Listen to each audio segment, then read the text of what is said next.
You're working hard in the gym, you're trying to make progress, so you certainly don't want to be wasting days, months, even years training in what would be an inefficient manner. So with that in mind, let's cover 6 simple strategies to help prevent this scenario.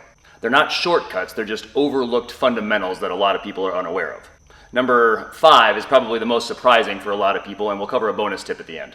Number 1, breathing. Remember, breathing is, or rather, breath is stability. So remember this, if the bar is moving, you're not breathing. So what you're gonna do is you're gonna take a big breath in at the start of the movement, hold that breath back in your throat. We'll cover that in a second. You're gonna hold that breath until the rep is completed. So for instance, on the squat, you're gonna take a big breath in, you're gonna hold that breath all the way down, all the way back up with tightly clenched abs, right? Every single muscle in your midsection is clamped down hard. Now in the deadlift, a lot of people screw this up on the deadlift. You don't blow your air out at the top. So you're gonna take a big breath in at the bottom. When you set your back, you're gonna stand the bar up, you're gonna set the bar back down, then release your breath. Again, breath is stability. Now, let's cover where you're holding this breath. Your lips have nothing to do with it. In other words, you can hold your breath correctly when training with your mouth open or closed, but if you're not sure that you're doing it correctly, try doing it with your mouth open, because again, you're not trying to hold your breath. You shouldn't be trying to hold your breath against your lips, right?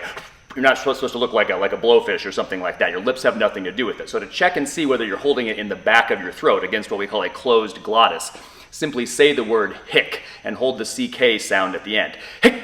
If you're doing that, you're holding your breath correctly. You can do that with your mouth open or shut.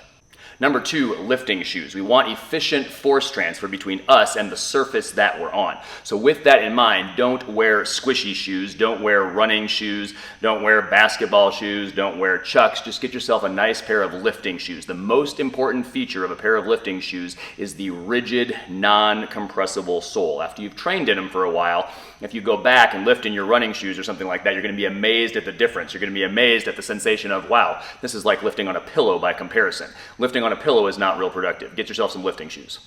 Number 3, focal point. Specifically have one, and specifically again, have one that supports what it is that you're trying to do. You don't need to look up to go up in the squat, for instance. That's like kind of old 80s, 90s, high school, weight room, high school, powerlifting meet stuff. You don't hear it nearly as much anymore, but it's still out there a little bit. So when you're squatting, for instance, you're gonna reach back with your hips, you're gonna point your chest at the floor, and when you drive your hips up out of the hole, you don't wanna raise your chest too soon. You want to stay in your lean, you want to stay in your hips, so that you've got an efficient, stronger squat. So with that in mind, don't yank your head up and start looking up at the ceiling. It's going to tend to cause you to raise your chest early. So simply pick a spot in front of you, about 4 to 6 feet in front of you on the floor. If you're doing something like the press, you're going to look in front of you, that's something about eye height on the wall in front of you. If you're doing something like the deadlift, again, you're going to be looking out in front of you on the floor, probably somewhere like in the 8 to 10 foot region.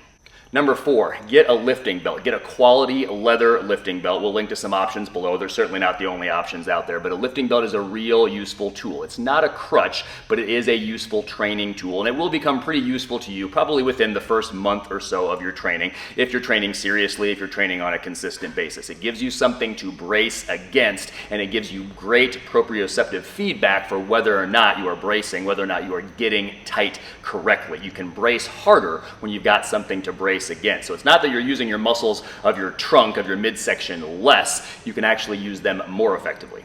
Number 5, and this specifically applies to the squat and the deadlift, you can lean over and you should lean over. It's a productive thing. Fitness media has us real confused about the difference between a vertical back and a straight back. So you go out there, you look at magazine covers, articles, stuff like that, you see everybody trying to squat or deadlift with a vertical back. Listen, we want a straight back. We want a straight, rigid, flat back. We don't need a vertical back. It will be vertical at the start of the squat, for instance, and at the end of the squat, for instance, because you're standing up, and at the top of the deadlift because you're standing up. But throughout the lift, it's going to take on a host of angles, and this is indeed how your back gets stronger to a certain extent, right? So you reach back with your hips, you point your chest at the floor in the squat, and this is how your back gets stronger. So don't worry about a vertical back. You can lean over, and you want to lean over. Of course, you're going to start with a manageable weight. Remember, you lean over in your daily existence anyway. So if you're just starting training, if you can lean over and pick up a sock, then the next day you can do it with 5 pounds, and the next day you can do it with 10 pounds, so forth and so on. Get your back strong.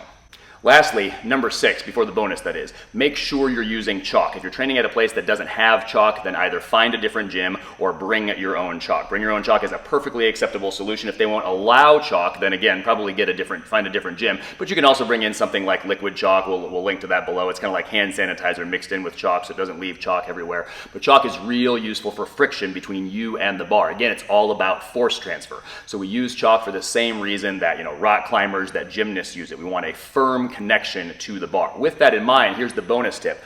On something like a deadlift, this is absolutely true for a clean or for a snatch. You're going to need to use, in a clean and snatch specifically, you're going to need to use a hook grip. But in something like a deadlift, for sure, you're going to need to use some type of modified grip. And you want to be doing that within about the first month or so of your training. A modified grip, I mean, you're not just using a double overhand grip. You're either using a hook grip where your thumbs go on the bar first and your fingers go over your thumbs, or you're using what's known as a mixed or an alternate or a switch grip, where one hand is pronated and one hand is supinated. Otherwise, your grip will be the limiting factor. Never let your grip be the limiting factor.